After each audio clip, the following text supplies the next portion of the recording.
Good evening, and welcome back, sleepless historians.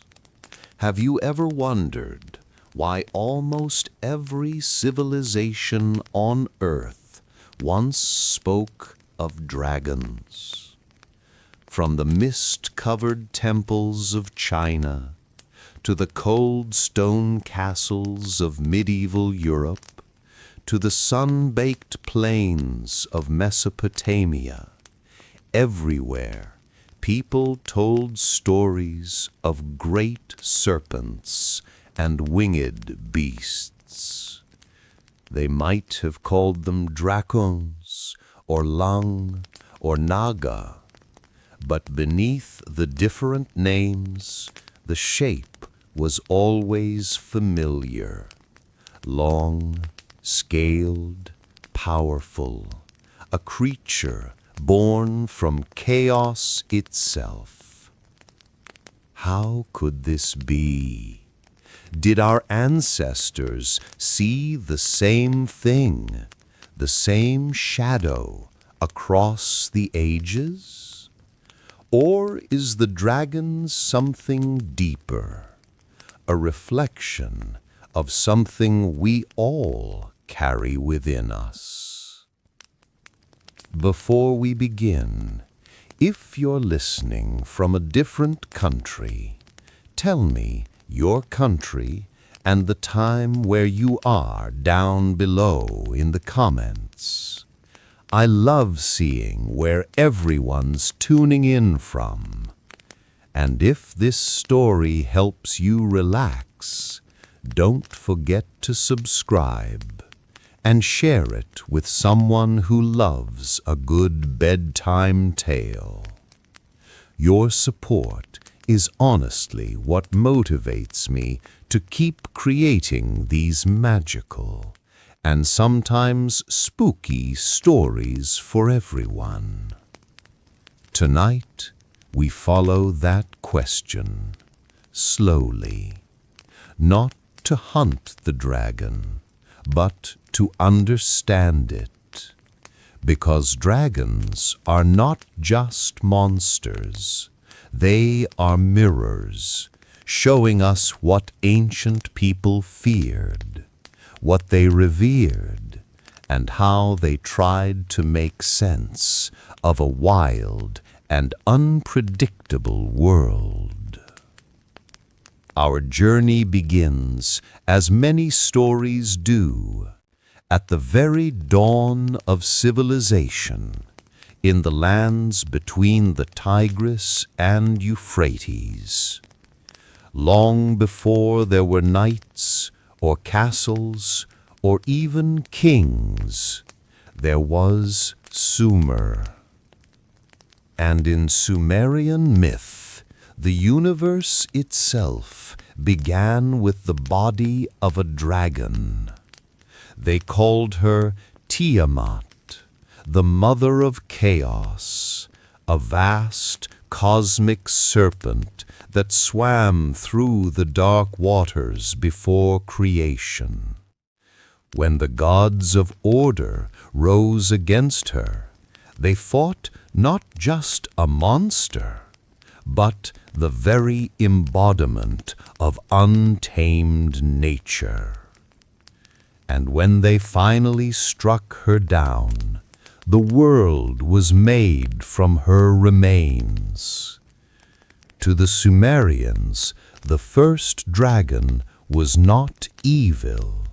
She was everything that came before us.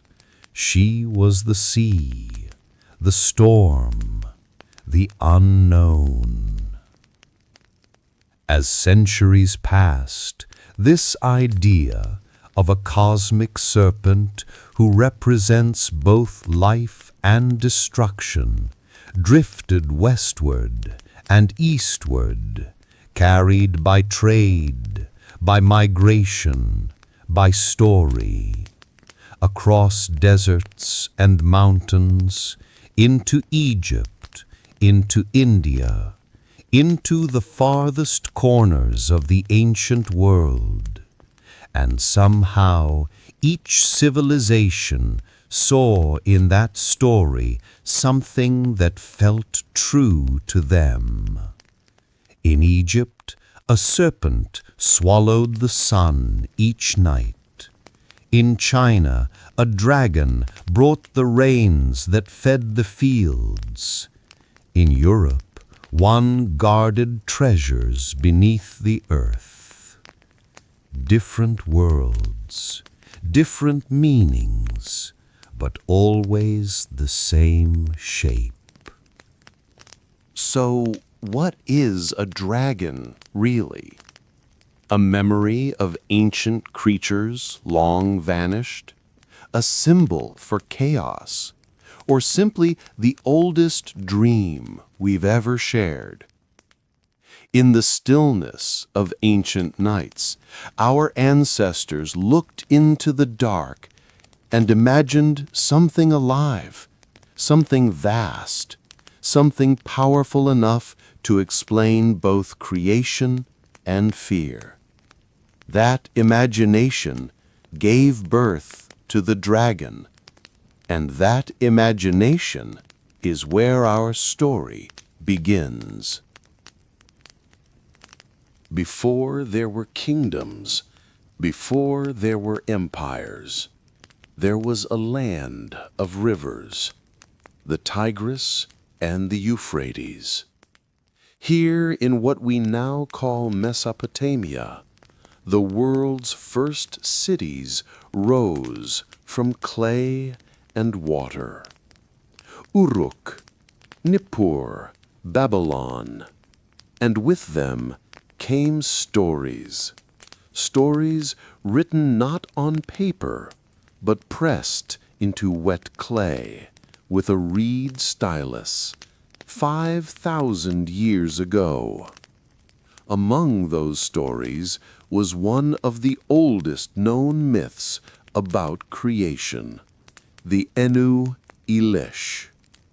In that story, before the heavens, before the earth, there was only water, and in those waters moved two beings, Apsu, the sweet waters of the rivers, and Tiamat, the salt waters of the sea. Together they were the parents of everything, the first gods. But as their children grew restless, noise filled the depths of the world. The younger gods quarreled and fought, and the peace of the deep was broken. Apsu wished to destroy them, but Tiamat, the mother, hesitated, until the day came when even she was stirred to wrath. From her body she birthed monsters, dragons, serpent men, creatures made of chaos and storm. And when she rose up against the gods, the universe trembled.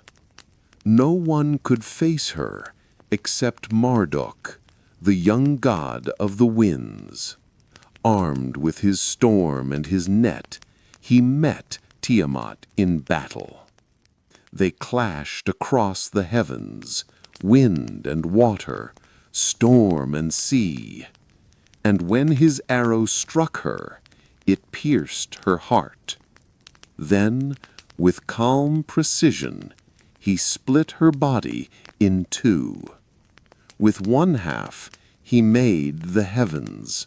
With the other, he shaped the earth. Creation born from destruction. Order carved out of chaos. It is one of the oldest stories ever told, and perhaps the first to imagine a dragon as the embodiment of the wild. Tiamat was not just a monster. She was the world before the world, the raw, formless energy that had to be tamed for life to exist. And maybe even then, people understood something deeper, that chaos and creation are never truly separate. that every civilization is built upon the body of the dragon it has conquered. When later cultures, the Babylonians, the Assyrians, retold this story, they gave Tiamat new shapes. Sometimes she was a sea serpent coiling around the edge of the world. Sometimes a winged beast with lion's feet and eagle's claws. But always she was vast, female, and ancient, older than any god that dared to defy her. And perhaps this is why her image endured. Because deep in our memories, there is something both terrifying and sacred about the ocean before light.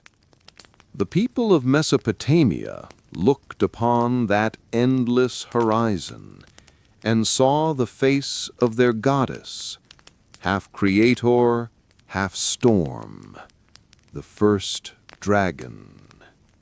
It is here, in this ancient land, that the dragon story begins. From this first serpent of chaos, later cultures would borrow, changing the dragon into something new. In Egypt, the serpent would become a god's eternal enemy.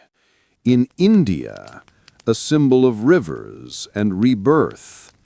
And in China, a bringer of rain and harmony. But all of them, in some quiet way, remembered Tiamat, the mother of monsters, and the first dream of the dragon. Far to the west of Mesopotamia, beyond the dry hills and the shifting dunes, another civilization watched the horizon and told stories about what lay beyond the sun.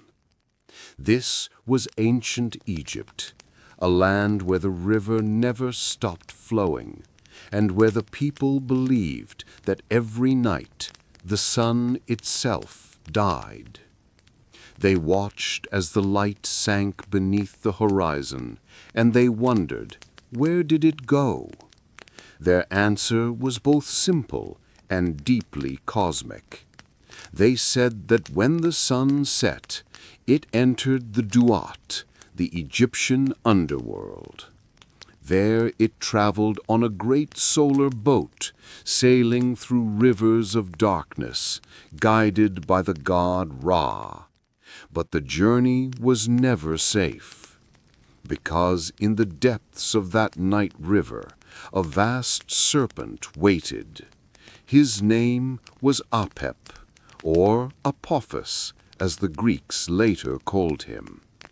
He was enormous, a serpent so long that his coils encircled the world.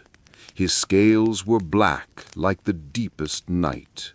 And every evening, as the sun passed through the underworld, Apep rose from the shadows to devour it. To the Egyptians, this was not just a bedtime story. It was the rhythm of the cosmos. Each dawn was a victory, every sunset a descent into danger. Each night, Ra and his companions fought Apep. They struck him with spears of light. They bound him with chains of fire. Priests on earth even recited spells to help the sun god win the battle. And when the first rays of light returned in the morning, people knew Ra had survived. The serpent had failed. For one more day. Apep was not simply evil, he was necessary. Without him, the world would have no sunrise, no rhythm, no story to tell. Because every god needs an opposite. Every order needs its chaos. Every dawn needs its night. In this way, Apep was like Tiamat, a cosmic serpent that represented everything wild, unpredictable, and endless. But while Tiamat's body became the world, Apep was kept outside of it, forever battling, forever waiting. He was not slain, not truly. He could never die, for night always returns. And so, as the Nile flowed, and the stars moved across the desert sky, the people of Egypt lived with that rhythm. Light and dark, Ra and Apep, life and death. To them, the serpent was not just a monster. He was the pulse of time itself. Some scholars believe that this nightly struggle influenced later ideas of dragons and demons, the eternal enemy beneath the world, the beast that must be fought again and again. In Egypt, the dragon was not a hoarder of gold, nor a creature to be slain by heroes. He was cosmic balance, a symbol that every victory, even the sunrise, is never permanent. When we think of dragons now, creatures to be conquered, we forget that once they were woven into the very rhythm of existence. From Tiamat's ocean to Apep's underworld, these ancient serpents marked the boundaries between light and dark, between order and the unknown. But east of Egypt, in a land of forests, monsoons, and sacred rivers, a new kind of dragon was being imagined, one that was not a destroyer, but a protector. Far to the east of Egypt, beyond deserts and mountains, a new land dreamed of serpents, but not as monsters. Here, in ancient India, the dragon became something sacred. The people who lived along the Indus and the Ganges knew the river as both life and mystery. It gave water, food, and renewal, but it could also flood, sweep away homes, and disappear again into stillness. And from this rhythm of life and danger arose the Nagas, the serpent spirits of India. The word Naga simply means serpent, but to the ancient Indians it meant far more than that. The Nagas were divine beings, half human, half snake, guardians of rivers, lakes, and hidden treasures beneath the earth. They were beautiful and powerful. They could bless or curse. And unlike the dragons of the West, they were not symbols of evil. They were part of nature's balance, mysterious, wise, and eternal. In Hindu mythology, the Nagas lived in a realm called Patala, a luminous underworld of jewels and flowing waters. It was not a place of punishment, but a sacred space beneath the world filled with light, music, and peace. Their king was Shesha, the endless serpent, so vast that he coiled himself beneath the universe and held up the heavens on his 1,000 hoods. And when the world is destroyed, Shesha will uncoil and the cosmos will dissolve back into water.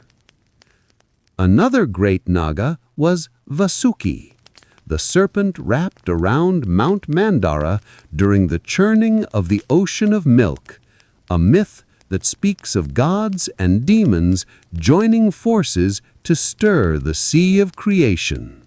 They used Vasuki as their rope, pulling back and forth until the ocean produced wonders, the moon, the goddess Lakshmi, and the nectar of immortality itself. It's a myth of unity and renewal, of chaos transformed into creation, and again, a serpent at its heart. In these stories, the serpent is not destruction, it is continuity. It is the circle of death and rebirth, the never-ending flow of water and life. In their world, to fear the serpent was to forget that life itself depends on the waters they guard. From here, our journey continues further east to the mountains and valleys of ancient China, where dragons were never monsters at all, but symbols of balance, wisdom, and divine power. In the vast lands of ancient China, the dragon was not a monster to be feared, but a spirit to be revered. Here, among mist-covered mountains and rivers that flowed like silver threads, the dragon, or Long, was a creature of the heavens. It did not crawl through the dirt, nor guard dark caverns filled with gold. Instead, it danced through clouds and storms, its body winding like the wind itself. To the Chinese, the dragon was the breath of the world, the force behind rain, fertility, and balance. It was said that when the dragon rose, rain would fall. When it slept, drought would follow. And so the people prayed to dragons, not with fear, but with respect. They believed that the emperor himself was descended from dragons, that his authority, his very presence, was proof of the creature's blessing. If you've ever seen the Chinese dragon dance, its flowing silk body, its bright eyes and long whiskers, you can feel a trace of that reverence, an echo of something ancient, something both joyful and powerful. In early myths, there were many kinds of dragons. Some lived in the sky, bringing rain and wind. Some ruled the oceans, guarding coral palaces deep below the waves. And others dwelled in mountain springs, keepers of rivers and clouds. But all shared a common purpose: to maintain harmony. For in the Chinese view of the world, the balance of yin and yang, the dragon was yang, the bright, creative, and masculine energy of heaven. Its counterpart, the phoenix, was yin, the gentle, receptive, and feminine force of the earth. Together, they formed a cycle, a dance of balance that echoed through all life. Unlike the dragons of Europe, who breathed fire and devoured nights, the Chinese dragon breathed clouds and thunder. Its roar was the sound of distant rain. Its scales shimmered with the colors of dawn. Sometimes it appeared as a serpent with antlers, a lion's mane, and the claws of an eagle. Other times it was formless, a streak of light, a sudden storm over the mountains. To see a dragon in the sky was to see the power of nature itself, the unseen made visible. Many stories tell of emperors who dreamed of dragons before they rose to power, a sign from heaven, a whisper that destiny was near. In this way, the dragon became a symbol of transformation, of growth, of ascension, of the bridge between earth and heaven. Even today, you can see the dragon carved on temples, painted on scrolls, woven into silk robes. Its image flows through 5,000 years of art, a creature of power and peace. And perhaps that is why the Chinese dragon has never vanished. It was never a fear to be destroyed, but a reminder to live in balance, to respect the forces we cannot control, and to find harmony within them. From the calm rivers of India to the skies of ancient China, the dragon has transformed from destroyer to guardian, from chaos to order, from fear to wisdom. But in the West, the dragon's story took another path. It became darker, heavier, and deeply human. As we drift westward, the dragon changes once again. In the east, it soared through clouds, a bringer of rain and life. But in the west, it descended into shadow. Here, in the lands of ancient Greece and medieval Europe, the dragon became something darker, a test, a symbol of pride, greed, and fear. In Greek mythology, the word drakon meant simply serpent. But these serpents were not ordinary. They were born from divine blood, guardians of sacred places, and enemies of heroes.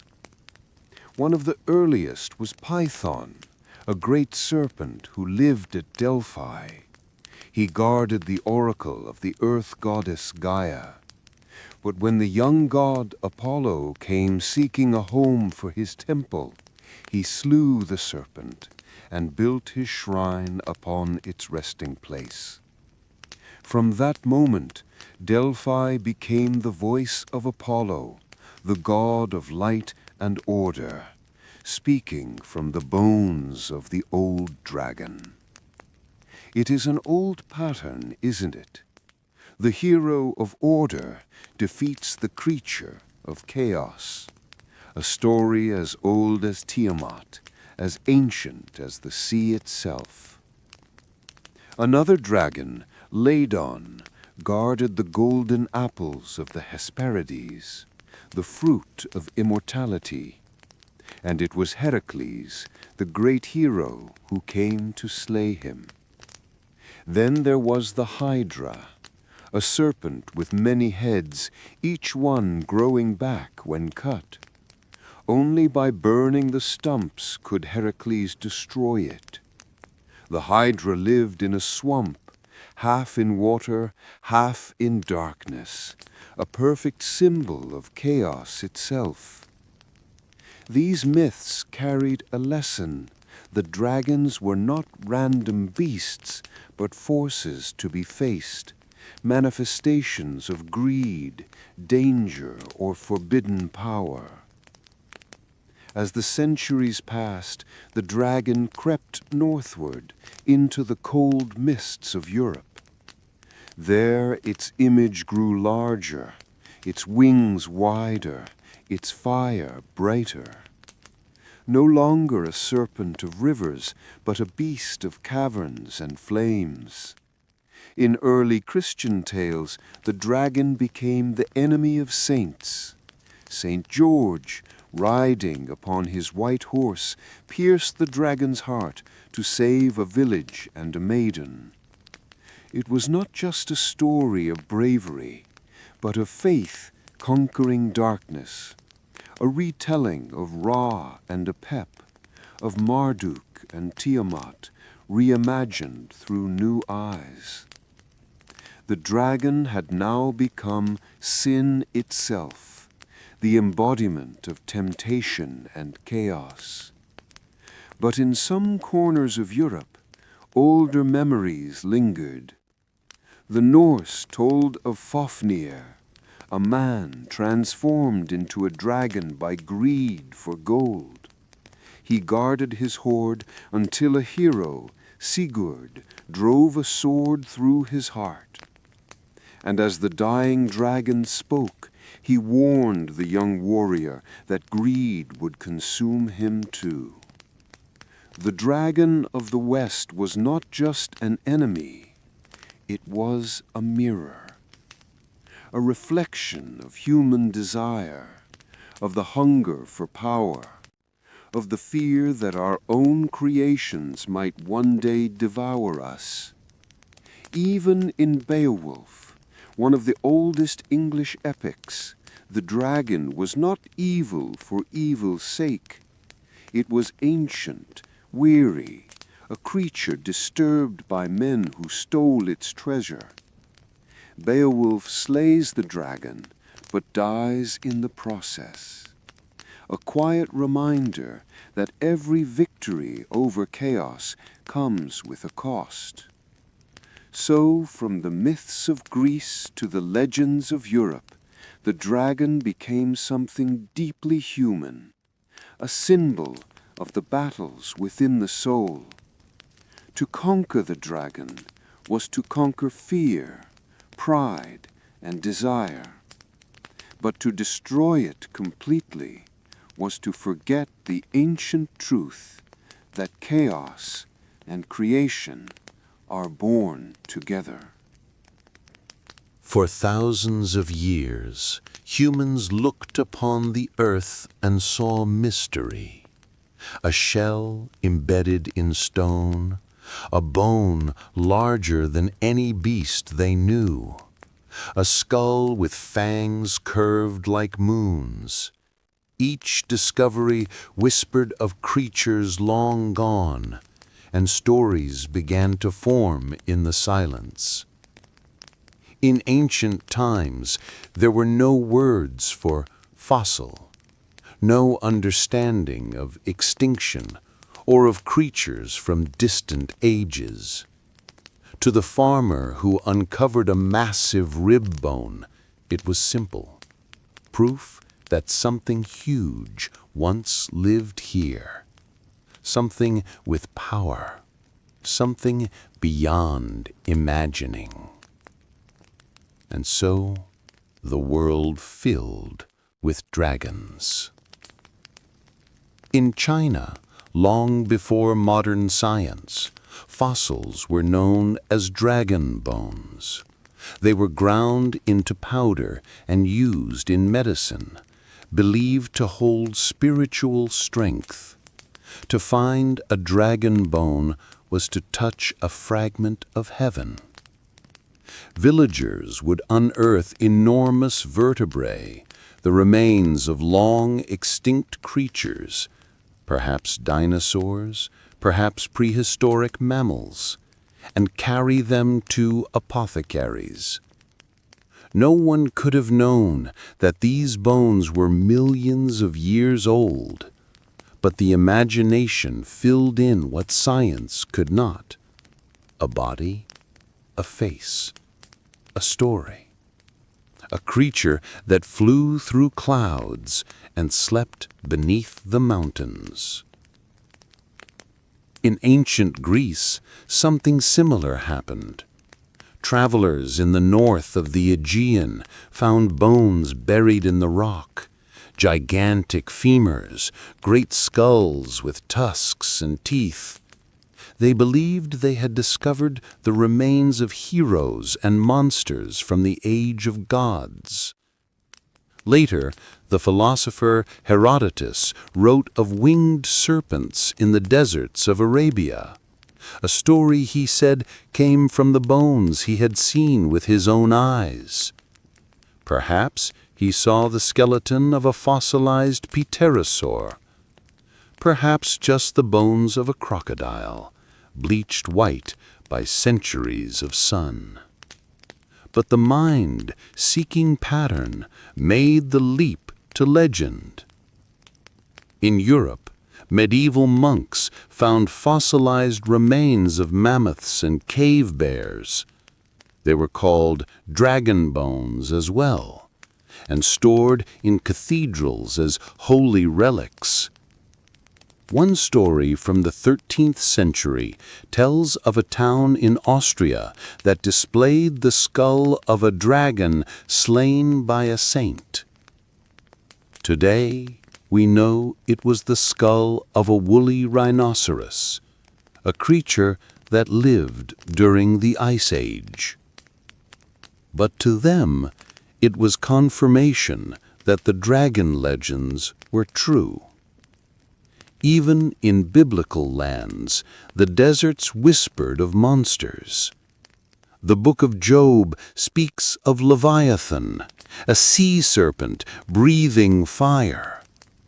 Scholars believe the story may have come from fossil finds in the hills near the Red Sea, where the bones of ancient whales still rest embedded in the sand.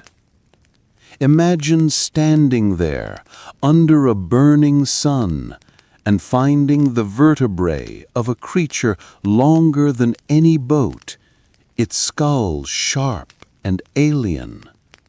Wouldn't you, too, believe you had found a dragon? Over time, the pattern becomes clear. Everywhere people found fossils, they told dragon stories. In the caves of China, the cliffs of England, the sands of Egypt, the plains of America.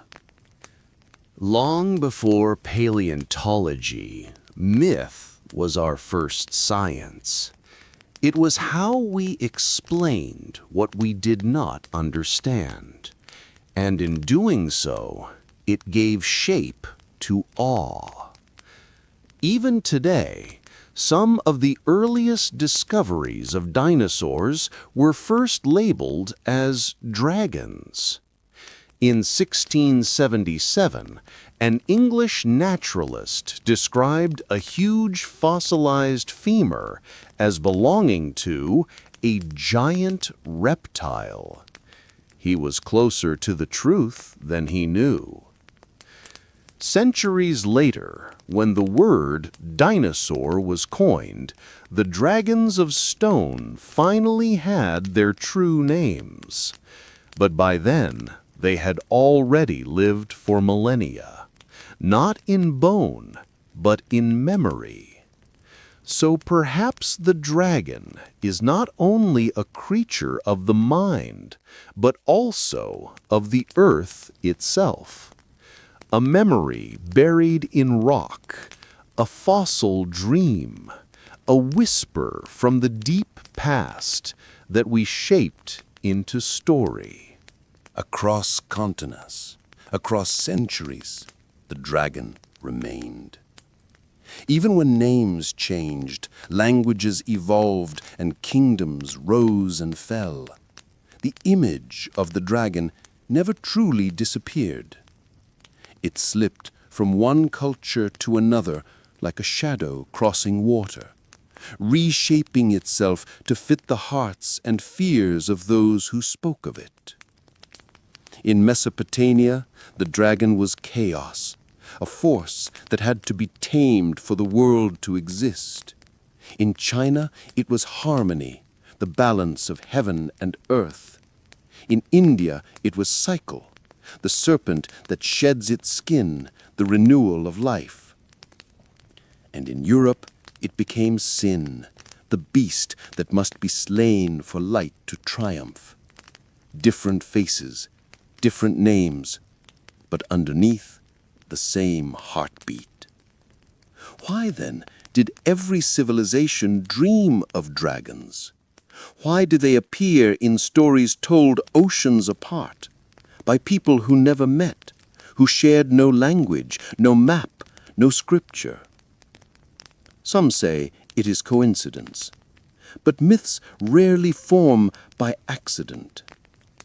Perhaps dragons come from something deeper, not from fossils or fear, but from the architecture of the human mind. Everywhere people looked at nature and saw that it was both beautiful and terrifying. The same river that watered crops could flood and destroy. The same fire that warmed the hearth could consume an entire village. Nature was alive, powerful, unpredictable. And so the dragon was born, a living symbol of the world's dual nature.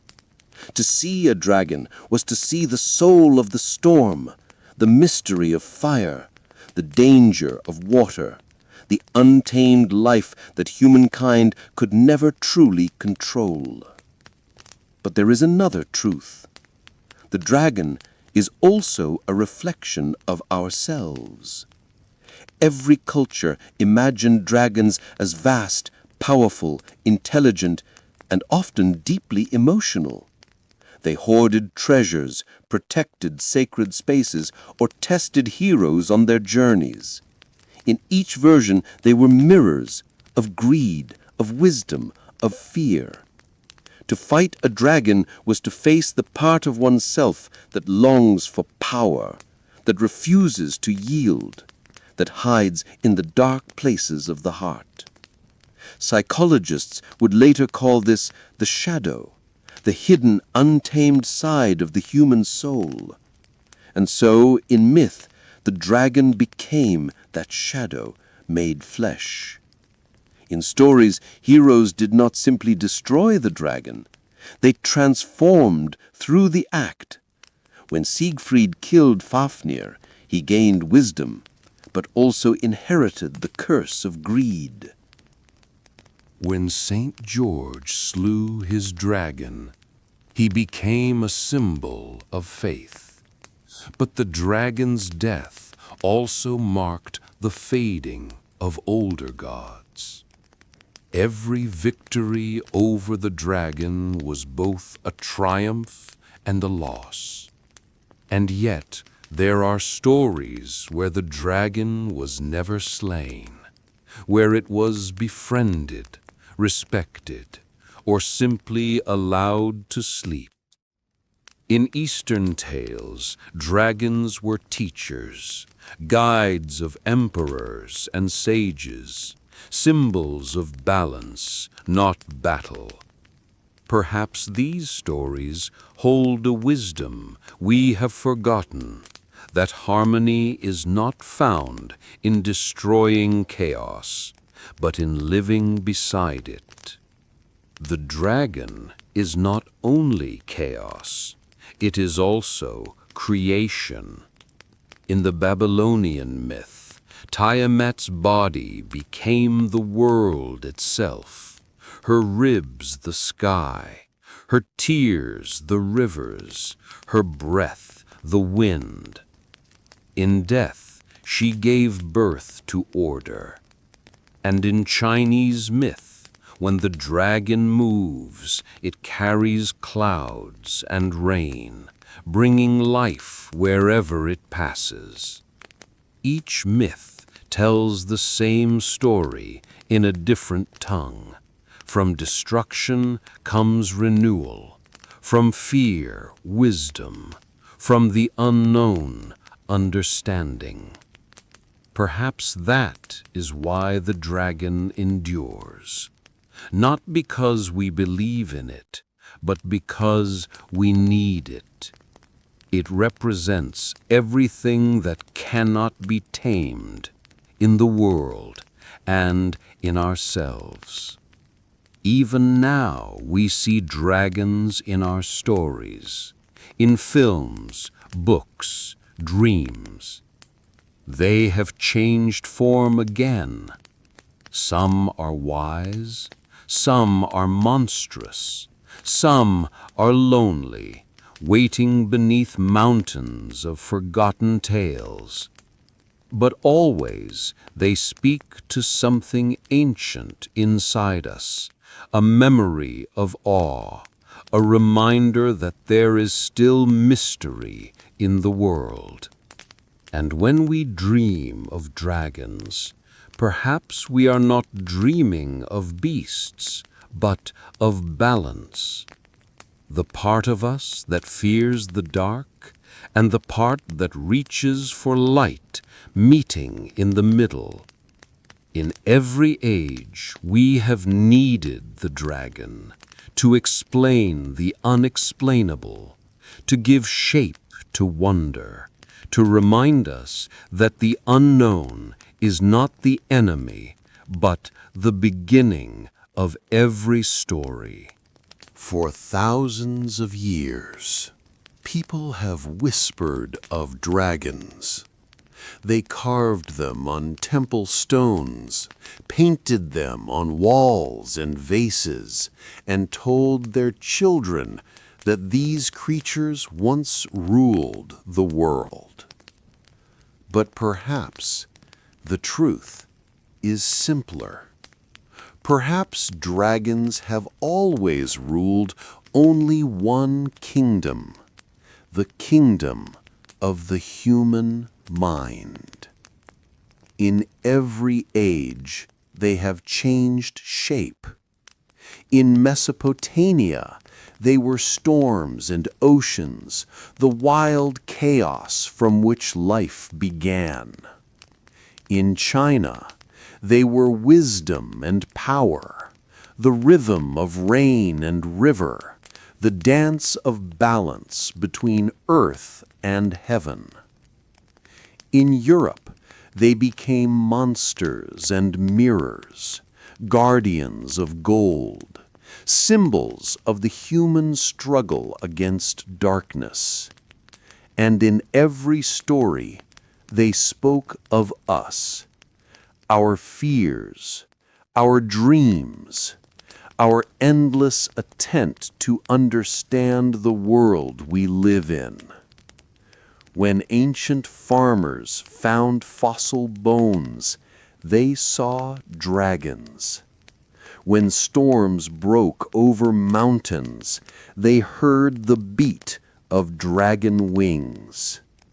When they looked within themselves and felt the pull between courage and fear, they imagined the dragon's heart beating in their own. The dragon became everything, the chaos that destroys and the life that follows after, the danger of desire and the beauty of wonder. To see the dragon clearly is to see that we have never truly escaped it, because we still seek power. We still crave meaning. We still stand between light and dark, trying to make sense of both. The dragon sleeps, but it never dies. It lives in our stories, our symbols, our science and imagination. It lives in the fire of discovery and in the fear of what we might unleash. It lives in the heart of every myth and in the quiet between our breaths. So maybe the real question is not, did dragons ever exist? But why do we need them to? What does it say about us that we keep drawing them, writing them, dreaming of them? Maybe it says that we are creatures of wonder, that even as we learn and measure, we still feel the pull of mystery, the need to name the shadows that move beyond the firelight. Maybe the dragon is that shadow. Maybe it's the reminder that awe is not something to be slain, but something to be understood. And when we close our eyes tonight, somewhere deep within, beneath the noise and the weight of the world, the dragon will still be there, curled in sleep, guarding the oldest dream of all, the dream that the world is still full of things we do not yet understand. It is a peaceful thought to know that mystery endures, that even in our most quiet moments, there are still dragons waiting in the dark, not to harm us, but to remind us to keep looking, to keep wondering, to keep imagining. So, Rest now. Let the dragons keep their watch. Let them drift through the sky of dreams, silent and eternal. Because in every culture, in every story, they were never just monsters. They were the guardians of the unknown and the keepers of awe. And perhaps that is the true origin of dragons, not in fire, not in bone, but in the endless space between what we know and what we still long to discover.